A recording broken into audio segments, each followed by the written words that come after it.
Hi, everyone. Happy Monday. It's been a minute, but we're back with another great community interview. This week, it's a big one, and it's something that's on a lot of people's minds. I'm going to be interviewing the fabulous Sandra Barnes. Now, one of the reasons I wanted to make sure to have her on is because she's so educational and she really helps both of her buyers and sellers really make an informed decision how they can better get into the market, and for her sellers what opportunities they have that they may not know about. So with no further ado, kindly help me welcome Sandra Barnes. Sandra, thank you so much for joining us here. Oh, I'm so happy to be here today too.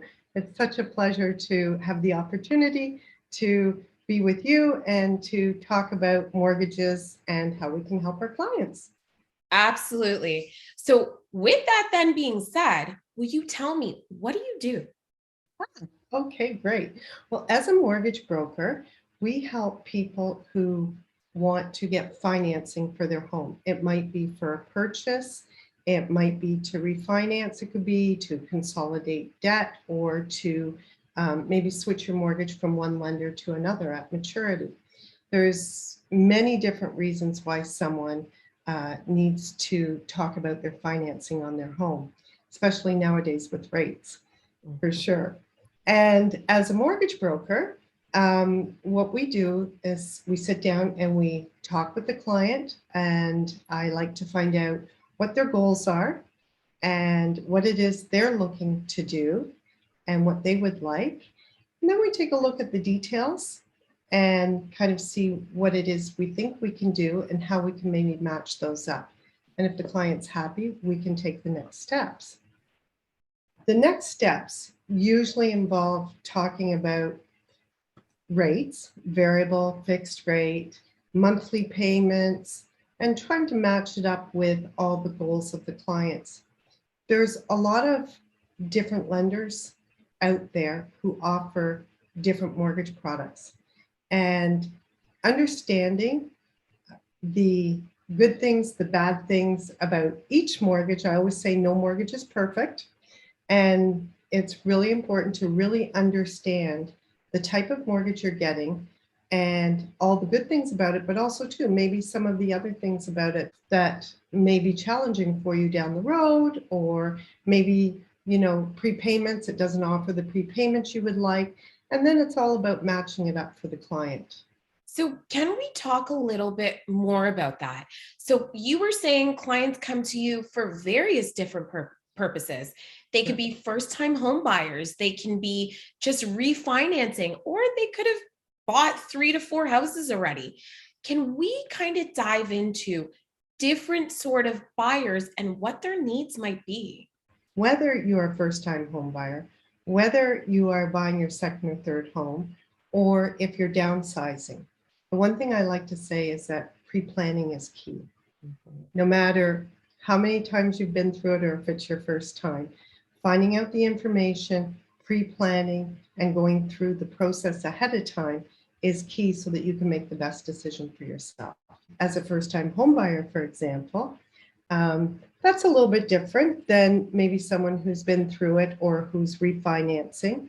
So we will have to cover off things, the down payment, purchase price, qualifying, what's entailed in qualifying if you're buying a condo, how much are the condo fees, because they impact your ability to purchase as well, and your credit history, and what your comfort level is for your monthly payments. I think that's really important as well. And what you'll need for closing costs. So there's a lot of things that we go over when we're speaking with the first-time home buyer. And it usually goes in stages, because everyone's really excited, but they're nervous too because they don't understand everything. It's their first time. So it's a lot about education when we're going through as well. And again, what we can approve you for and what you're comfortable with for your monthly payment might be two different things. And those are things that we want to cover. What's the most important thing that people should be considering when they're seeking your help?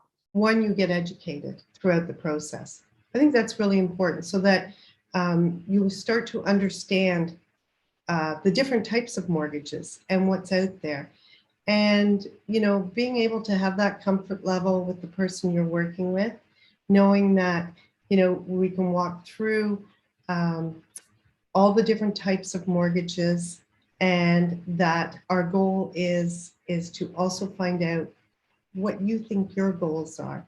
Mhm. So we can try and match them up as closely as possible to what you would like as an individual. And a lot of people, when they first come to us, they think, oh, it's all about rate. Yeah. And, we want the lowest rate. Well, you know what? There's a lot more to a mortgage than just the lowest rate. Mhm. And sometimes you might be better suited to have, a different type of mortgage with a different lender that maybe, it's not the actual lowest rate in the market, but it better suits you. That's a really good point. And you actually brought up something that I would like to inquire. So you were saying every mortgage is different and it's not all about rates. So what are some of the other things that, clients should be considering when they're only looking at rates, but yet perhaps they should be considering what would happen if I broke this mortgage? What's the consequences? What are some things like that that people really should have at the forefront of their minds when they're applying for a mortgage? That's a really good question. So one of the things we look at is we look at the different prepayment penalties.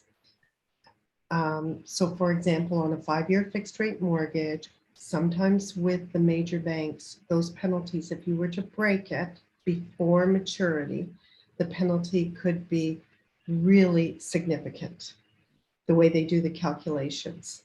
And so you want to consider that. And what we do is we look at all the possibilities as to why you might want to break that mortgage. And, it could be to refinance to lower your interest rate. And sometimes that's not feasible.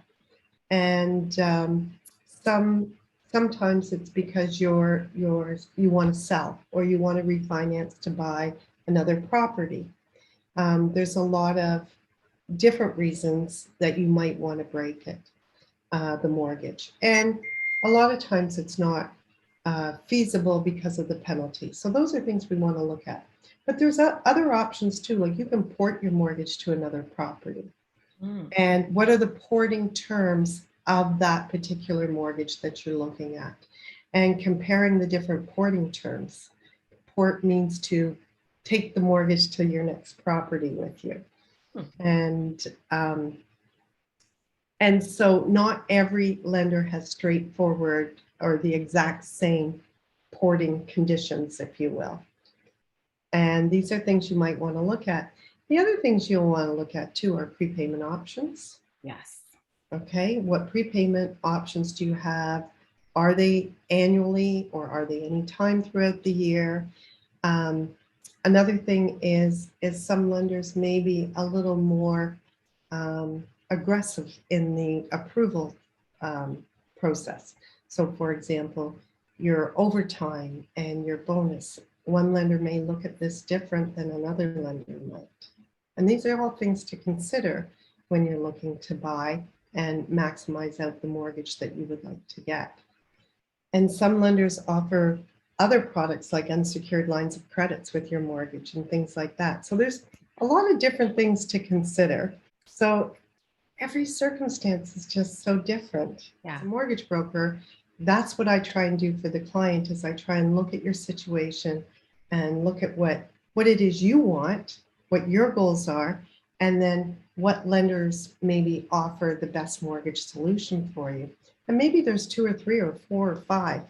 And then we take those options, look at them and review them in detail.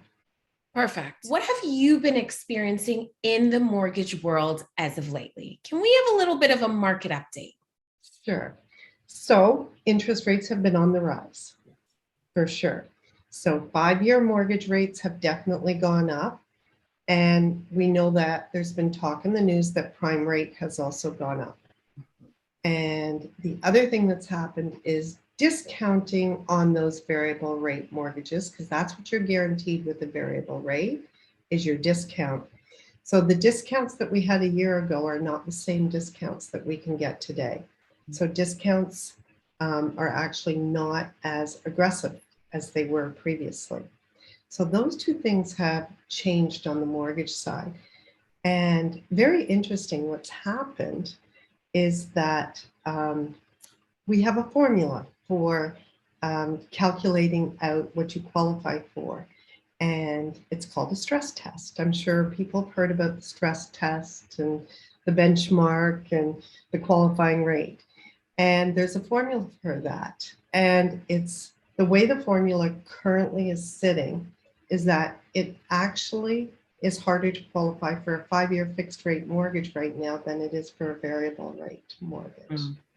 That may change very soon, but as of right now today, just because there's been so many changes so quickly, it actually is easier to qualify for a variable rate mortgage. You know, we've heard it on the news as well, but there's a little bit of a softening. And when we say softening, it doesn't necessarily mean that prices have come down. Yeah. Some have, but I think what it really means is that we haven't got the multiple offers the same way. People are listing their properties, and maybe they're, instead of having, 300 showings and 30 people making offers, there may be a lot less showings and maybe only 1 or 2 offers coming in. And so the prices, what we found before in the last year was if something sold for, 500,000 last week, well, this week it's 520, like it was every week, pardon me, every week.